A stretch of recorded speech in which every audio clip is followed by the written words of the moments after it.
Now that we've talked about the format a bit, we're going to have a couple lessons on just basic strategies for the quantitative comparison questions.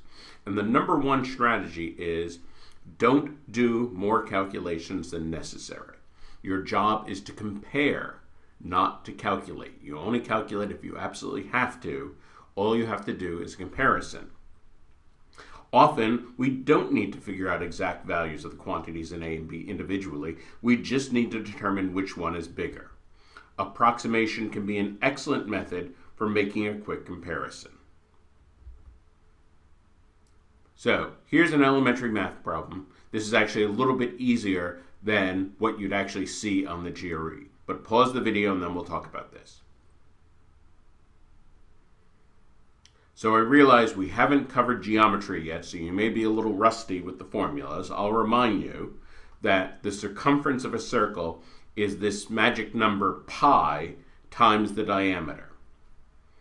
Another formula for the circumference, incidentally, is 2 pi r, where the radius, of course, is half the diameter. So again, we'll cover this when we have our video on circles in the geometry section much later on. So if you didn't remember that right now, don't worry about that. The important point is, suppose we had to do this comparison. So we know the diameter is 4. We have to compare 4 pi to 12. How would we do this? Well, the mistake would be to try to remember, now wait a second, pi is 3.14. Let me reach for the calculator and do 4 times 3.14. Reaching for the calculator in a question like this would be a huge trap. You don't have to use a calculator at all. And in fact, you almost never have to touch the calculator on the quantitative comparison questions. Think about it this way. I'm just going to say, what is pi? How big is pi? Well, I'm going to write it this way. Pi is 3 with a little plus sign. And what I mean by that is pi is a number slightly bigger than 3. I don't even care how much. It's slightly bigger than 3. Now that I know this, what can I do with this? Well, think about this. 4 times something slightly bigger than 3 is going to be bigger than 4 times 3. So quantity A has to be bigger because something slightly bigger than 3 is larger than exactly 3. So that's why A has to be bigger.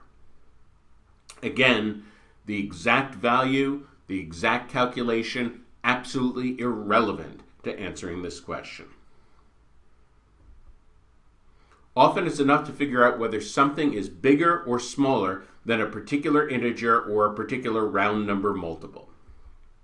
We can also compare two quantities part-wise. Suppose each quantity has 2 parts, 2 things added together.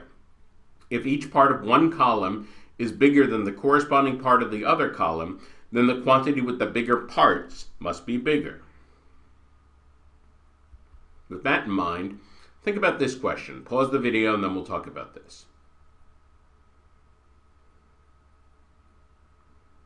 Okay, I realize I'm being very mean here. I'm throwing fractions at you. It may be that you haven't dealt with fractions in a while. Don't worry, we have a whole set of videos coming up on what you can do with fractions, what you can't do with fractions. If you're rusty with fractions right now, don't worry about that. But the big idea is, it would be a huge mistake to try and figure out exactly what does quantity A equal, exactly what does quantity B equal. It would be insane to find the common denominators, to find the exact answers. That's not what the question is about. And the people who actually do those calculations, let me figure out exactly what quantity A equals, let me figure out exactly what quantity B equals, the people who do those calculations have fallen into a trap, because that's not what the question is about. Think about it this way. Look at that first fraction in quantity A and the first fraction in quantity B. Let's look at that fraction 13 over 27. Well, certainly, if we make the denominator bigger, that makes the fraction smaller. So 13 over 27 has to be greater than 13 over 28. Well, if we make the numerator smaller, that makes the fraction even smaller. So 12 over 28. Well, 12 over 28 simplifies to 3/7. So this tells us that 13 over 27 is larger than 3/7. So that piece is bigger. Now look at the other piece. 2/5 and 41 over 97. Well, 41 and 97, those are awfully close to 40 and 100. Let's think about this carefully. Let's start with 4197, and again, increase the denominator to 100. So that makes the fraction a little bit smaller when we increase the denominator. Then decrease the numerator. That makes the fraction even smaller. And of course, 40 over 100 equals 2/5. So each piece of quantity B is bigger than the corresponding piece of quantity A. And so that means whatever the sum of quantity B is, it has to be bigger than the sum in quantity A. So notice that we just did a piecewise comparison with approximations. The exact values of the quantities are irrelevant to our calculation here. In other words, you do not get sucked into a long calculation. You're merely doing a comparison. Here's another practice problem. Pause the video and then we'll talk about this. Okay, this one is a screaming trap. So many people, if they ran into this question on the GRE, they would reach for the calculator and they'd be typing all those numbers in. Big, big mistake. Look at these numbers. For example, 52.8% of 5,929 in quantity A. Well, notice that percent, 32.8, that's slightly less than 33.33%. And of course, 5929 is slightly less than 6,000. So I'm just going to write it like this. Slightly less than 33.33% of slightly less than 6,000.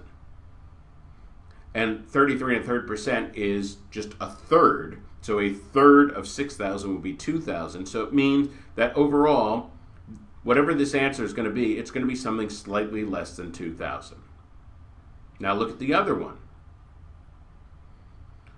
41.6% of something a little over 5,000. So I'm going to write this again as something a little over 40% of something a little over 5,000. Well, 40% of 5,000 would be 2,000.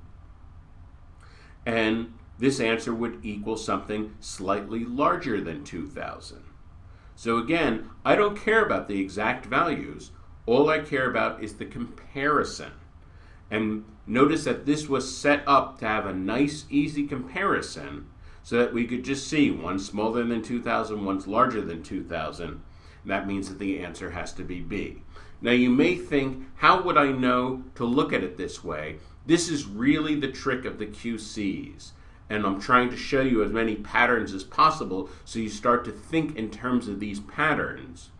What are ways that I can look at the problem and do some kind of simplification so that the comparison becomes easy? That's the real question on the QCs. If you get sucked into the long calculation, you have fallen into the trap and you're doing something much harder than you have to. Notice that if both columns contain numbers, then there must be some definitive relationship between the two quantities. In other words, D can't possibly be the answer. And in fact, that was true in all three examples that I've had here. Even just glancing at the problem, it should be immediately obvious D can't be the answer. Because if you have two quantities that are purely numerical, then it must be true that either one is bigger than the other or that the two are equal. Also notice that on the two previous problems, the problems looked as if they would involve long, tedious calculations, but that's absolutely not what the problems were really about. And this is such an important idea. Instead, both problems were really testing the student's ability to look at the problem in the right way, to dissect it in a way that would make the relationship easy to see. This is quite typical of what the GRE will ask students. And it's so important to realize this.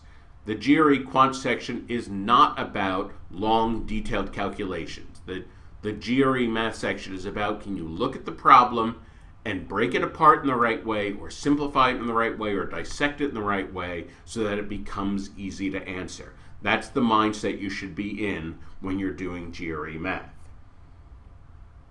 In summary, the GRE does not care about the ability to do long, detailed calculations. On the QC questions, our job is to make quick comparisons. Estimation is much more common on the quantitative comparison questions than are precise calculations. You might estimate on more than half of the quantitative comparison questions. It's actually very, very rare to have a quantitative comparison question on which you have to do a precise calculation.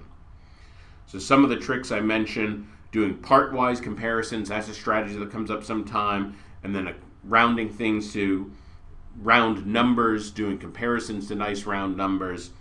These are just patterns to keep in mind.